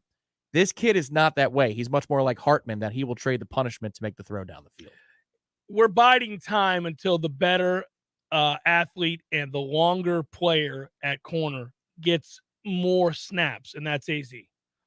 I mean, we're biding time. I mean, can we get to that place? I think it's upon us. It may have to be, because I'd live with those mistakes of a freshman having it balanced out with the rewards of his athleticism, patience, and length than I would watching guys who are physically going to be taken advantage of, aren't good enough, and don't make plays even though they understand the defense better. And to be sure, there will be mistakes, but this is an oversimplification, and it might not be fair to this other player, but you're telling me that if AZ's in the position of Greedy Vance on the 3rd and long last week, he doesn't. Dude, it's picked. Well, he's a former high school receiver. They don't play the same exact corner position. That's why it's an oversimplification. But the point being, you got to have a guy make a play. And if you had a corner, any corner at all, Renardo versus Omarion, Jarion, Greedy, you name it, if any of them made maybe one more key play on a 3rd and long, you could win the game. You might have won just one play, and Azaria can make those plays for you. I believe he can too, and I think that this is where we're headed. When the roster, it's not just that you're raising the floor of talent, which you have done, and why you're more competitive and you're better than you've been. This is a better football team than it was last year, and that's a better team than it was the year before, and all those things are true. But to get to where you want to go, you have to have those kinds of players, and you have to have a backup that is somewhat similar in that if they have to play significant reps, it's not the end of the world. We talked about this before. We started with the most glaring of positions, which was quarterback. And we said, look, it ought not be a death sentence in a given game, quarter, season if your starting quarterback misses a little bit of time. You ought to be able to have a serviceable backup. And this was something that Jimbo, listen to me, thinking about that guy not having serviceable backups. This is something that Mike was going to be criticized for if, in fact, Tate never came around like he did in that second half of the Louisville game. Now, we still don't know because he hasn't had to go back out there, but that was a half that will forever quell the questions for now anyhow. And I think that's true at several positions. I mean, those two starting linebackers better than anybody we've had in a long time. They got nothing behind them with any degree of significance, right? They got guys that can play. There's a difference. They're just Jags, okay? That's true at a lot of positions. I mean, I think we're seeing that, with the offensive line. You've got some guys, and you're trying to be patient with some other guys. But, boy, the drop-off at right tackle is significant. The drop-off at left tackle is significant. That was something that, we first guessed. We felt okay in the preseason that maybe third linebacker, it might be all right. It might be serviceable. We were wrong. We were wrong about that. But we talked at length about how there's no depth at tackle. That if you could find a way to we didn't even have tackles. Right, implode the season, in injuries. Well, how would you do it? Well, we don't have much depth at tackle. And you lost both of them for an extended period of time. And yet they still are 4-1. That's the credit that this coaching staff gets and these players get for continuing to fight as well, is that they're 4-1. They haven't had one of the tackles pretty much the entire season for all the games that matter. And then they haven't had another one for a game and a half of competitive ACC football, and they're 1-1 in those games. That's huge. Before we break, I do want to at least acknowledge the contribution and the question without being self-serving. So I'll make it very, very quick with one nod there. And if you want to reach out and email me 100prooffootball, I'll happily share some things with you. He writes, longtime listener, love the show. Any tips/advice for a startup podcast? How do you stop saying looking for guidance, wisdom from the guys I've listened to for years. Thanks, and go Noles. My answer to that would be patient with silence and understand that in your head, it feels a lot faster than it actually is. Verbal fillers, we all have them. Everybody does in every walk of life, including broadcasting, including great broadcasters. I don't include myself on that list. What I'm saying is that exists, but where you get comfortable is the space between.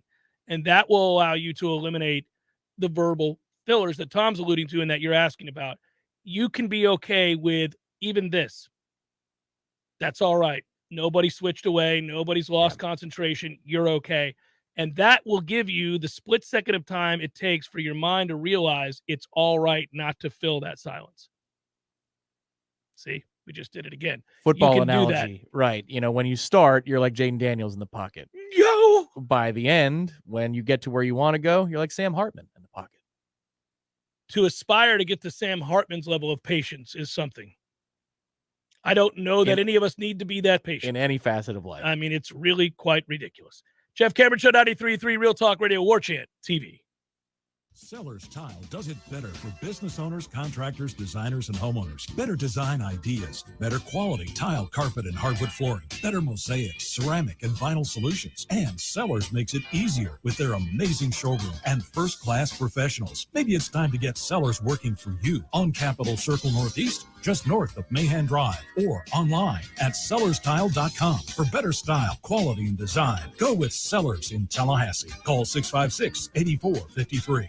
Hey, this is Greg Tish. Here's something you might know about me. I don't drink coffee. I have never had a cup of coffee in my life. Well, that is until now. So why change now? Well, it's because my dear friend at Grassroots Coffee reached out to me after hearing me say that and insisted that I give his product a try. I've been making a huge mistake. The world of coffee is fascinating.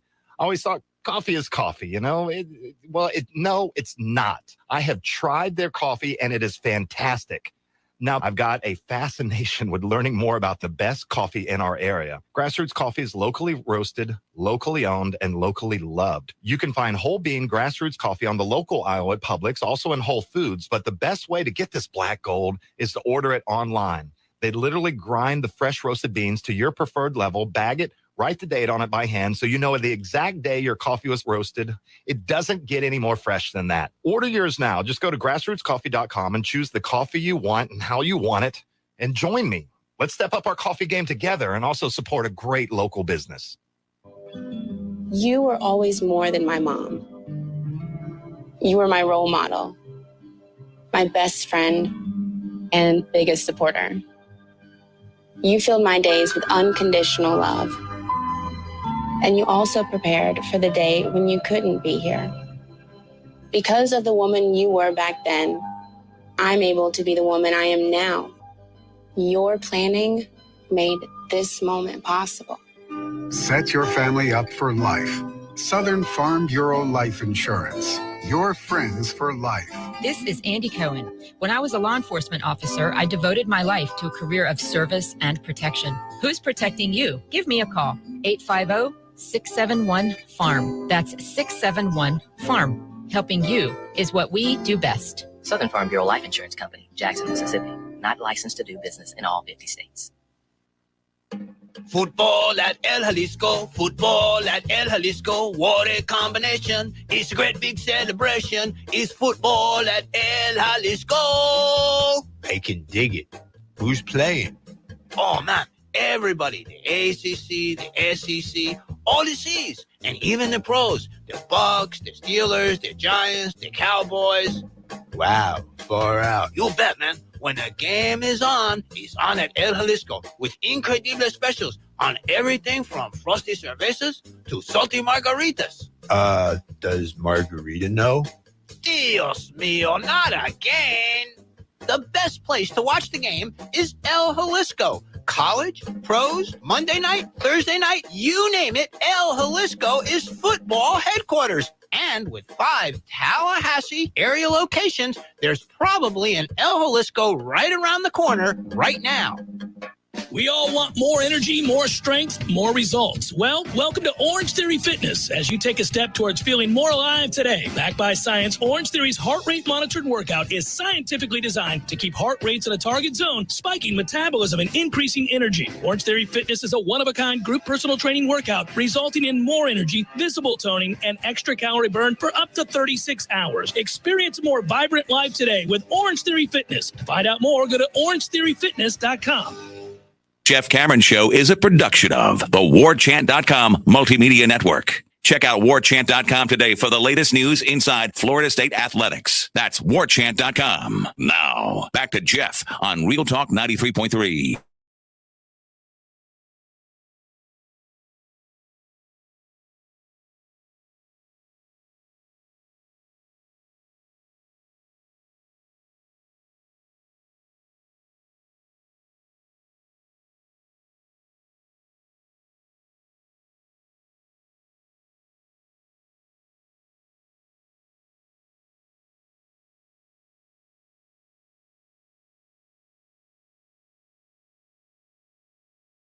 Right? Well, it's going to be LSU and Orlando on that Sunday of Labor Day weekend for sure. Yeah, so I forget about that game. I don't know why I forget about that game. I'm so happy to have won the first one. It is LSU in Camping World Stadium. We do play Wake Forest to answer Tony's question next year. It is on the road at Truist Field in Winston-Salem. But yes, so the answer is yes. Next year's schedule reads as follows: LSU, Southern Miss, North Alabama. And then you have just here, we don't know the conference dates. Conference dates that get shifted. So here you go. Here are the but the non-conference games are Florida, North Alabama, Southern Miss, and LSU. Okay, the conference games and the teams for 2023 are Boston College. Yes, let's keep playing Boston College. At Clemson, Miami here, Syracuse here, at Wake, Duke here. Yes, Virginia Tech here. Okay, and at Pitt. All right. I like that schedule. It's the new 3-3-5 model of the ACC. I'm in 3-5-5. I really like that schedule, don't you? Yeah, considering what Virginia Tech is, sure. Pitt, we'll see what they are by next year. Well, they're a team that just lost. That's correct. They're capable of getting Georgia Tech. Getting smoked by Georgia Tech at home. Was it smoked? I mean, it's like 17-9 or 17-6. It wasn't pretty. I know for a long time it was 7-6. Georgia Tech beats you by more than one score. If Georgia Tech beats you, period, that's yes. It's enough to make me. They're like my Matt Millard Jacksonville Dolphins. You recoil when you see the name on the schedule. But there is actually correlation. We just lose to them. No, last time we beat them was the ACC championship in 14, and even that was a sweat. Ass this year, and we're going to beat their ass next year too. Probably so, but I'm still going to worry. 2024, you want to skip ahead and have a little fun with schedules. My goodness, okay. Your non-conference: Memphis, Notre Dame, Charleston Southern, Florida. We got Mike's Memphis squad rolling in here. Now, having said that, and that game is already scheduled. That is September the 14th. That is a Saturday, September the 14th. We play Notre Dame on November the 9th, Tom. I think you and I are headed back to Chicago, buddy, to your favorite dump of a town. Well, we're going to Chicago, which is not a dump of a town. Correct. Incredibly clean metropolis compared to New York. Yeah, we'll have a good time. And then, we'll have to take the bus ride to Mordor because you get within 30 miles and the temperature Sky drops. gets black, the temperatures drop 30 degrees, and there's a sadness that washes over you. I couldn't believe that is actually what happened. Well, the bus we were on, as we made our way over, and we were all merrily discussing the game to be, and kind of all figured we were going to lose the Bloody that Mary or game. two. We might have been having some drinks on that bus. It was loud. It was part of it. And there we sat, and suddenly this darkness as we went down the hill. I'm like, are we in South? Yeah, we're getting ready to go into South Bend, and then it's just black and cold. And just sorry. Right, yeah. Just sorry is what it was. There was radiation on the windows of the bus. It was just... I will say the pregame was fun. The snow was coming down. You had the tents with the heaters, the drinking. It was all good. You don't remember that? They had that huge... We didn't do a show. I mean, it was just a pregame experience. We just could hang out is what we could do. That's what I'm saying. I didn't care about doing a show. We didn't have to do one. We had a good time. Yeah, we did have a good time. There was a crisis once we arrived there, but once we got through that crisis, we were good. Hey, so here it is that year, by the way, 2024. So again, non-conference, Memphis at Notre Dame, Charleston Southern is on November the 23rd. That'll be a nice chilly day. So that means we're going to kick off with an ACC opponent on Labor Day weekend. Mm-hmm. And then Florida, of course, November 30th. Now, here it is. Boston College, yes, please. Keep on playing them. Clemson, yes, please. Miami, yes, please, always. At Syracuse, we'll see. North Carolina rolls into town, Tommy. Oh, that'd be May's final year? Hopefully he declares. Yeah. NC State that year here. You get to take it on down the road to Bobby Dodd in Atlanta. Visit your sister. That'll be nice. I'll go visit my brother. And then we have a little Here Comes Virginia. Only it's there. It's in Charlottesville. Yeah. It's in the blinding beauty of Charlottesville, Virginia, and Scott Stadium. And I've made that roadie. And, of course, my nephew graduated UVA Law. I love that campus. I like that city an awful lot. I'll make that trek. Let's go. Good times. And Scott will tackle you with his shoulder pads. I thought, where's he going? Where is he going? All right, I went down the road. I'll leave it alone. That's it. 2025. You made me do it. Here's 2025. Alabama. Who made you do this? Football. Alabama in 2025. If all of us are still alive, guys, we'll meet at Doak Campbell August the 30th. Wow. For Alabama. August the 30th. Yes. Will we be a member of the SEC at the time of that? Yeah, it'll be a big SEC rivalry game. It'll be a huge day. That is on August 30th. We play Florida on November 29th. The other games on the schedule that we know of. Clemson. Then we take it to the ever-present and dynamic Wallace Wade. Duke on the road. Durham, North Carolina. We got Miami here. Pitt at Doak. Syracuse, Doak. Wake, Doak. Louisville again on the road, and at Virginia Tech. All right, Lane Stadium in Blacksburg. We'll go to that. That's a gettable schedule right there. That's a real gettable schedule, save for Bama. You lose to Alabama, we'll move up 3 rankings. Hey, man, that's 2025. We might stomp Alabama. Those fans will be here going, I wish Nick were still coaching. It really is a shame he retired so abruptly. He gave us so many good years, but you know, what are you going to do? Blood clots are dangerous. He had to retire, and so it was. We went on, and we haven't won much in the way since. Be nice to us today, Seminole fans. No, we're going to run it up. We're going to run it up. We're in a battle for recruits. We're going to beat your ass. Section C. Screen pass. Yeah, so that's 2025. Should we go on? Why? We're not going to be in this conference. Do you want 2026? The ACC won't exist. Do you want? You know what's sad? Us diehard sports fans will admit, especially when it comes to football, that it doesn't bother you that I'm going through schedules that are 4 and 5 years in advance. 2026, Bryant-Denny Stadium, September the 19th, Tom. Oh, wow. At Alabama. Week 3 action. Now, 2026, and I'll leave it alone here because it is beginning to feel absurd. Alabama and Notre Dame in the same season, as along with Clemson, Louisville, Miami, North Carolina on the road. It's going to be a schedule. We better, in Florida, we need to have our ducks in a row by 2026, Tom, because in 2026, Bama, Florida, Notre Dame, Clemson, Louisville on the road, Miami on the road, NC State on the road, North Carolina on the road. No. This won't do, man. This is going to be. It'll never happen. That schedule is never going to happen. No, it's going to read Tennessee, Florida, Auburn, Alabama, Vandy, Ole Miss on the road, Notre Dame out of conference. Okay, sorry. I gathered the ship. We're getting it back. I'll do other stuff. I could do schedules until 20. I could do this till 3:30, 4 o'clock. Let's just keep going. How about 2032, everybody? Let's take a look at that one. The Jeff Cameron Show, 93.3 Real Talk Radio, Warchant TV.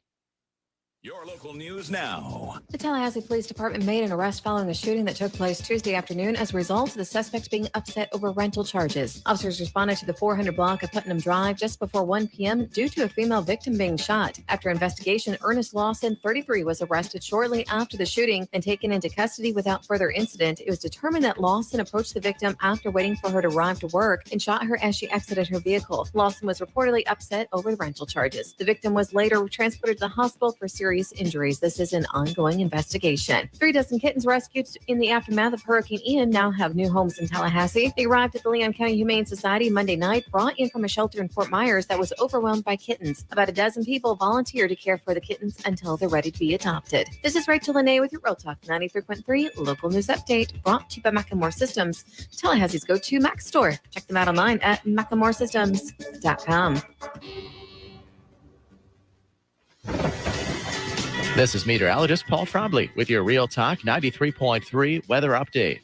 Mainly sunny skies and calm this afternoon with highs around 83. Northwesterly winds around 5 miles per hour. Tonight, lows level off around 54. Sunny skies and calm again tomorrow. High temperatures reach up to 86. Dry with temperatures a bit above average Friday and Saturday and highs in the upper 80s. This report is brought to you by The Lawn Johns. For all your landscaping and lawn care needs, visit thelawnjohns.com. Right now, 82. Leaky faucet, busted pipes, clogged toilet? M&L Plumbing is here for you. For all commercial, construction, and residential plumbing issues, call M&L Plumbing at 575-9393 or visit online at mnlplumbing.com. Your next chance to win $1,000 is coming up at 3 p.m. Don't miss your chance to shake the 93.3 money tree and see what falls out. Planted by the law offices of Basic Brooks. Come back stronger with Basic Brooks. Well. Hey, Jeff, look at this place. Yeah. Well, doing well. It's been a while since I've seen you, brother, but, it hasn't been a while since I've been over to Gordo's. I go there on the regular because of you, Eddie. Well, we keep you regular. Well, that's true, but I think of Gordo's as a place to sit down, have a cold beer, talk to your friends, enjoy the sports, eat the delicious food. But I think of you as Uncle Eddie, a man who takes care of his people and takes care of the town. I appreciate that, Jeff. Hey, and we'll keep you regular. Gordo's, bringing the flavor and flair of Cuban food to Tallahassee since 1996. Here's what you missed on the Greg Tish Show. There's a TikTok that's going viral because of a butter softening method. They are putting the Vermont Creamery butter in the waistband of her pants. Give it 5 minutes. You can go and measure out your ingredients, and then your butter is ready to go. You cannot do this in Florida. No. Because your pants will be full of butter in 2 minutes. Somebody try it. Post on TikTok. Unless it says juicy across the back. The Greg Tish Show, Monday through Friday, 6 to 9 a.m., only on Real Talk 93.3. Jeff Cameron Show is a production of the Warchant.com Multimedia Network. Check out Warchant.com today for the latest news inside Florida State athletics. That's Warchant.com. Now, back to Jeff on Real Talk 93.3.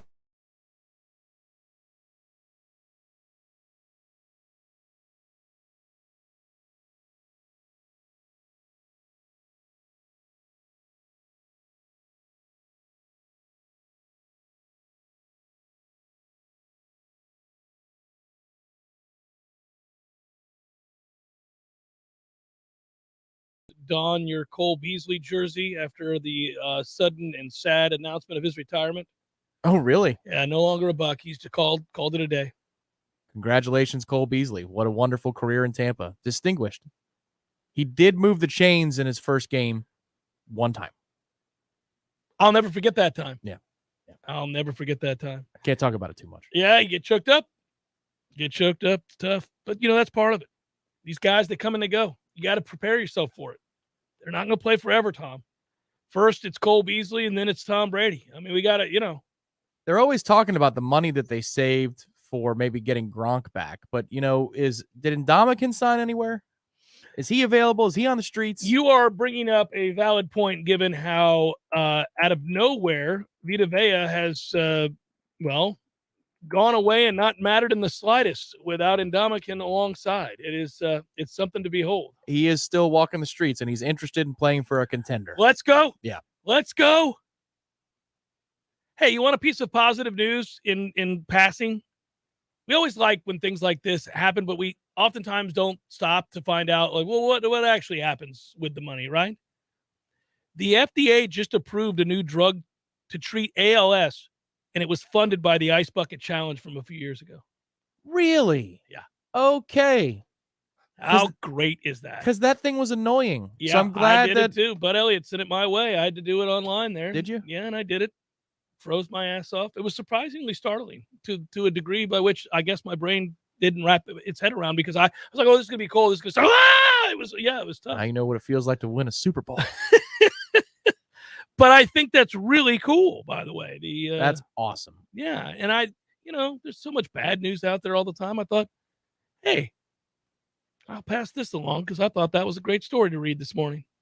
The other thing, too, is switching over from 1 hour to the next. I think he's retreated now to his job, but Buffalo Tom chimed in in the chat, and he's in the affected areas of the state right now. Oh, man. Where cell service is terrible. And so he was at, I think it was a Home Depot has portable cell service.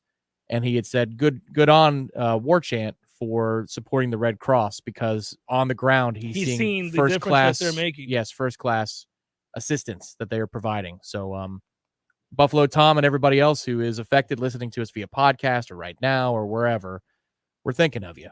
Just because the storm is gone doesn't mean we're not thinking of you. So we hope that everything's going as good as it possibly can. Yeah, there's no question that remains omnipresent on the mind of many Floridians and many people around the country. So that's absolutely true. And I did not see that in the chat, or I would have referenced it. I try to get to things when obviously something like that comes down the pike. Warms the heart, the cockles of the heart. Like, you feel good just being able to use this platform and to have everybody jump in and say, yeah, we got it. Let's do this thing. Yeah, there it is. One more thing before I get back to work. Home Depot has portable cell towers. Great choice on donating to the Red Cross. Those people and services they provide are first class. Go Noles. Good, Tom. I'm glad that's going well. Yeah, and it is true. Like, I talked to some friends down in South Florida and some of the other areas, the Naples area and Fort Myers. Oh, that's really that's just an awful scene. And some of those folks were talking about last weekend coming up for the game. And then also just, it's true for all of us. You want some sort of consistency, something that takes your mind, if only for a few hours, off of whatever trouble is happening in your life or community or whatever it might be. And you are reminded in a not so subtle way that, and a football game, especially when a team is likable like this one, can be that distraction that you need in the moment for sure. Well, let me tell you what a huge distraction would be. If you somehow find a way in this game, the next week in this town surrounding that game, it already has been tabbed as ABC Saturday night. So you're going to get the great Chris Fowler calling the game. So that's but you won't one. have to hear that because you'll be in the stands. But you could be a part of this. You could come to Tallahassee and it'll be like it was, buddy, when we were covering this team 8 years ago. I mean, that would be the week of weeks. We would have, all of the places that we are. Security will have to be retained. You got fire code issues. There are fire code issues left and right in this town. Well, you win this week, and you will, in fact, be ranked for that game. And, yes, it will be a big day at the office, as they say, for those of us covering that game. And it'll be a lot of fun for the fans going to the game, tailgating before the game. I still maintain that that's going to be a great crowd, even if they fall this Saturday against NC State. I'm not presuming that they will. They're good enough that they could win this game. I'm not picking them to win this game. I have to do the Warchant report later this week, and when I do, I got to get asked that question at the end of the show. I am picking NC State to win this game, but that doesn't mean I don't give Florida State a chance to win it. I think they very well could, and it would say a lot. I will agree with you there. It would say a lot about this team if they go and win the game, because they are at a disadvantage in the trenches in this football game. And to go win it would mean to overcome that in a hostile environment. And I think NC State's going to show up and want, obviously, to get back in the win column, given their frustrations, the loss to Clemson, what they thought this season was going to be for their offense and hasn't been. No doubt they're looking at that footage this week. Their coaching staff, just like we are, saying we can attack them running the football. That'll set up Leary with the play action down the field. The offense might get right for the rest of the way. This is a catalyst game for them. It's always fun for these teams in the ACC. Let's just admit it. It never gets old for them to beat FSU. The bottom line is all of them, and that would include Clemson to a large extent, have all been scarred by Florida State's greatness since joining the ACC. Now, it has taken respites, to be sure, off and on. But Florida State entered the conference in such a way as to become the biggest, baddest bully on the block. Nobody forgets that. If they get a chance to beat Florida State, they can't wait to do it. So you get everybody's best shot. You get everybody wanting to notch that on the belt. And so let's hope Florida State obviously can meet it physically. I think emotionally they will. Practice this week has been good so far. I think this is a different kind of team. They challenge each other. They buy into the coach's message. I think they will be there emotionally. I don't think you have to worry about that. For those that have asked about it and worried about a letdown after a loss, I don't think that exists for this team. I think they'll fight. Yeah, that's the thing I want to see in this game is you go back even to, Willie's first trip up to NC State and the way they bullied us. Remember, and Harlan Barnett had no answers for it. I blocked it out of my memory. But that type of mismatch physically has marked these two teams, especially up there, for the last 5 years worth of trips. So I guess this would be the third one. It's just one of those where I want to see, independent of the result on the scoreboard, I want to see us be nasty and bully right back. It's not that you want to take 15-yard penalties, but I just want to see that kind of toughness. And they've shown that in spurts. Boston College didn't want anything to do with us that night. Once they realized about midway through the first quarter that, these guys just want to bully us. Yeah, 7 minutes into the game, they knew what time it was. I get what you're saying about there's a physical mismatch, but I'm saying I want to see that fight in them. If it's because they could do more about it this year than they could in past trips up there. Did you notice, though? Let me ask you this, because it's getting to be where I think they may have to play it one way and really not deviate. What you're talking about with BC stems from a mindset and a way of calling the defense. They were overwhelming. They flooded areas of the offense. They were going to ensure that they made you get the ball out of your hands. And if you didn't, you got sacked, period. I mean, there were a lot of negative plays for BC. Now, they were not capable of overcoming that aggression. It's a lot easier to remain aggressive when you're getting home and having success and, they're having to turtle in the moment the way that, Jurkovic in that game several times had to just pull it down and decide this play is a dead play. But against Wake, they picked up any of our stunts. They did a good job until we were able to get versed in the game and he won some one-on-one matchups and got home. And in the second half, some of the pressures that just were called in the first half and didn't get home did. And they played better. They stopped the run more consistently in the second half after that first drive, which was a total disaster, which is so weird about this team because just when you think, oh no, they bounce right back. It's like a trampoline. I texted you on Saturday after that drive. I said, look out, we could get boat raced here. Yeah. Also, some questionable calls from Wake in that sequence where they're calling straight dropbacks and not mesh plays. You're like, what are you doing? Yeah, you have this working. Why are you going away from it? Coaches do that, man. Yes, and NC State does that. Here's an interesting thing from the first half. Traditionally, they move the ball okay. There were a couple of lucky plays. For example, they're pinned back in their own territory in the first quarter, and it's a hell of a throw by Leary to Thomas in between three defenders, and they move the chains. But on that drive, when they ran traditional offensive plays, they did okay. They called 3 gadget plays, and they all went for a loss. They were all blown up like within a second. That speaks to a mindset as to who they're playing and where they were. They will not do that in this game against us. They fancy themselves the bully. They don't have to be desperate. But that's why I want to see, just because you're not as tough in terms of going to the combine and lifting weights or whatever it is in football metrics doesn't mean that you can't have an attack mentality. And I think that's what they were driving at yesterday. You talked to the guys on headlines about it, but everybody was yelling. They were just about go now, make a decision and go. Just because we're giving up a little bit in the trenches doesn't mean we have to be timid. And that's what I want to see. I don't want to see us freeze and be timid. Because that would, I think, you're better off just playing really aggressive and letting the chips fall where they may. Although I will again point out that fans are, you're damned if you do, damned if you don't. You don't play for the fans. It's a nice, it's a benefit if they come along for the ride and the team's winning and everybody sings Kumbaya. But you gotta call the game the way you see your personnel and what works best. So again, I'm not really worried about that. But if you decide to bring pressure and you throw the kitchen sink at them defensively and they burn you in one-on-ones, everybody's like, why would you do that? Why'd you put our guys out on an island like that again? I mean, they just killed us all night. Why don't you back up and play zone?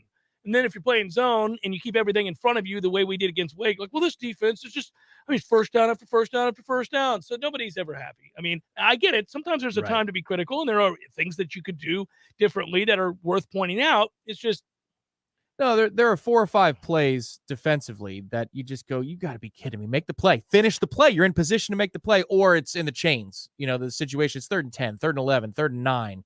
Get off the field. And he was furious with it. Adam Fuller was. He talked about that on Monday.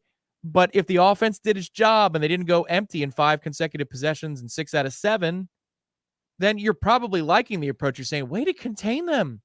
That allowed us the time we needed to push this thing over the top and get to the upper 30s before they got to the lower 30s. Good job, Adam Fuller. Right. It's amazing. Talking point. Right.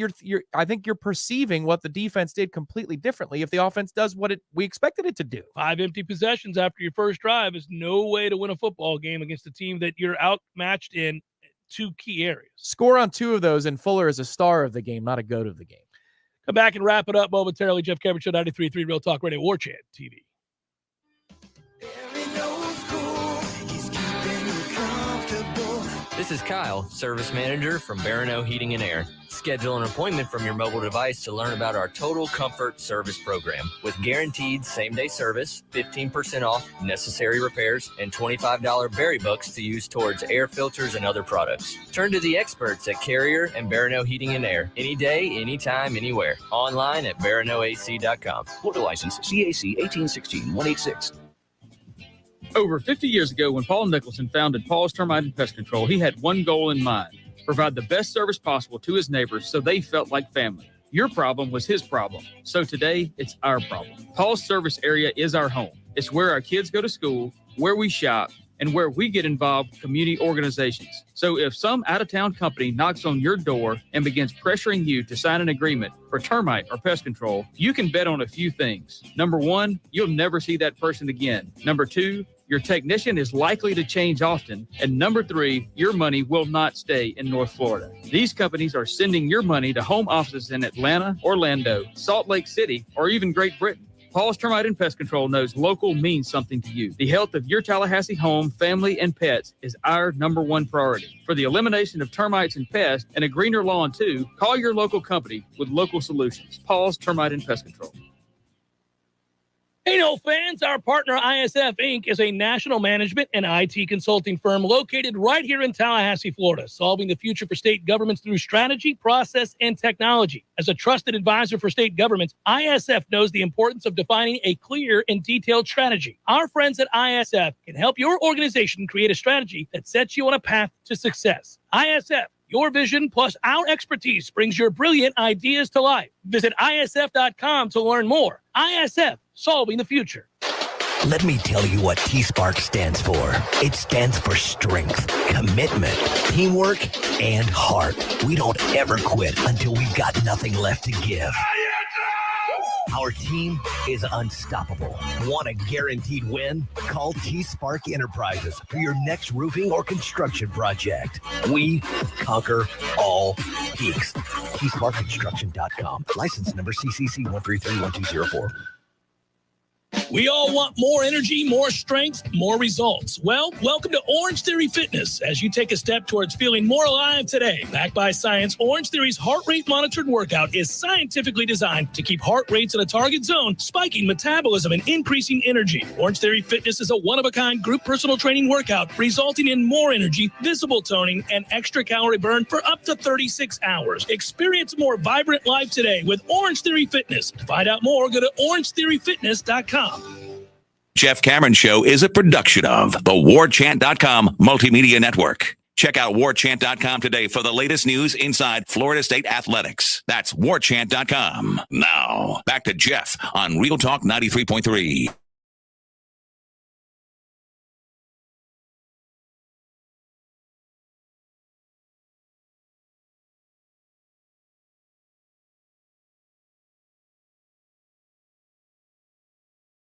Tom, but damn it, man. Jalen Gainey, you saw that? FSU basketball? Yes, yeah. Out for the season. Is there an aspect of the sports that are played at Florida State that we love and are interested in that isn't affected by injury currently? I mean, Jesus, man. That's the kid from Brown that was going to do all the rebounding and the blocking of the shots and all that. Kind of an important player, and that undercuts 25 to 30 minutes of what you wanted to do out of 40. Great.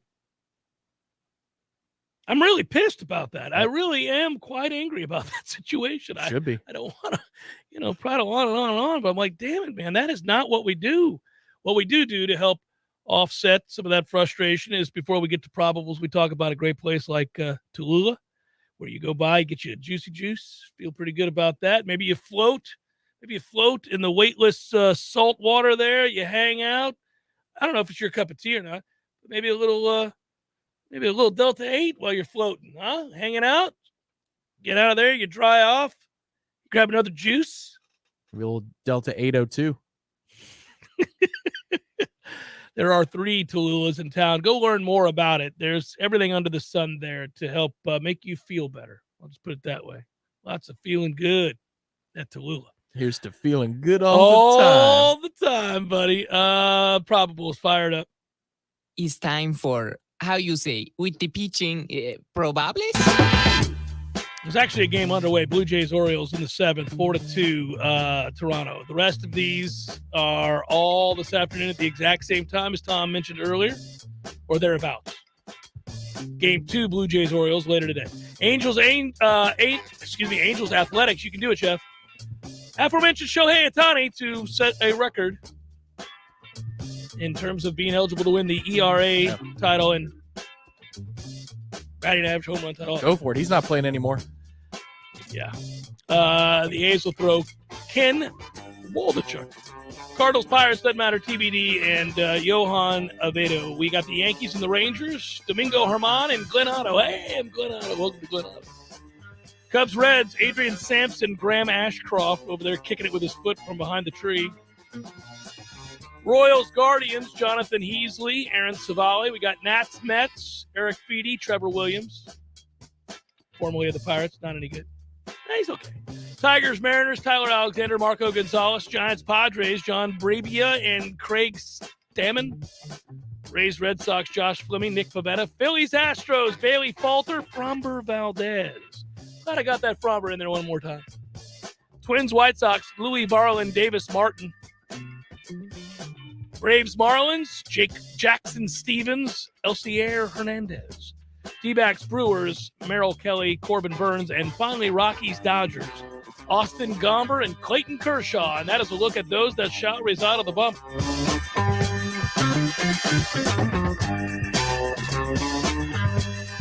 Man, I feel like all the time that we've done probables, which is a very long time now, every time I say Clayton Kershaw's name, I'm like, oh, what's old Clayton doing again? 11-2 with a 2.30. You're like, just steady over here, whooping ass again. He does. And then in the postseason, Well, it's he's had his moment. Feast or famine. Yeah, really good or terrible. Mm. I don't know. It's just strange that, I remember when he was 21 and signed the deal, and we were like, that is a massive amount of money for a kid that age. He's going to be great for a while until he has that arm surgery. No, he's just been great for a long, long time. Fastball can be 97, 92, 88, 84. Curveball's always good for the game, though. Yeah. Oh, it is. Well, and that's where the separation matters more, I think. But that's just this fan. He does feel an awful lot of old school, doesn't he? Like, he's not beating you because he's throwing the ball by you. No, he's pitching. Yeah. He's pitching. And he's got, a little weird wind up. So that's always cool. He hides the ball forever. I'm good with a 3/4 guy coming out of the bullpen as much as anybody else, but I do like the weird whackity-do motions, and that to me is old-timey. I love old-timey baseball. Yeah. Look at Louis Tion out here spinning around like a top. I grew up with Hideo Nomo. Like, he was already a thing when I was watching baseball as a kid. Hold. Yeah. Well, yeah. There's been a lot of characters through the years, but when you think back to the Marlins, all those guys. The only one who bothered me was, who was the guy? Was it Kimbrel who does this thing? Oh, yeah, like it's Kimbrel, the wing out. What, you're going to go bowling? It looks like you're getting ready to bowl. I think he wants to be a hawk. It's like, that's a shtick. There's a difference. Yeah, but once you fall in love with a shtick and you can repeat it over and over again, it's a little bit like the ugly golf swing that works. Look at this guy. He's spinning it around before he hits it. Next thing you know, it's square club face. Let him spin all he wants. What are you going to do? Matthew Wolff, before he decided he just didn't want to play real golf and went over to live because he was tired of trying to fix that nonsense swing of his, had the weirdest swing ever, but it was also really good. Yeah. An elite player in college. The Tim Lincecum of golf. Pick up the dollar off the ground. That's how he was taught. It has started for Lance Leipold at Kansas. He is now having to answer questions repeatedly about either the Wisconsin or Nebraska job. And what he says about Manhattan, Kansas is, hey, guys, I'm happy here. We're just living here in the moment. That's all you can say. In this moment and no others. Good work out of you. Good work, Director Matthew. Thanks to all of you for watching and listening. We do appreciate it. Be well. Do we have a special Wake Up Warchant tonight? Wake Up Warchant tonight, 6 p.m. 6 p.m. tonight 6 on o'clock, Warchant guys. TV. There we go. Be good, everybody. Talk to you tomorrow.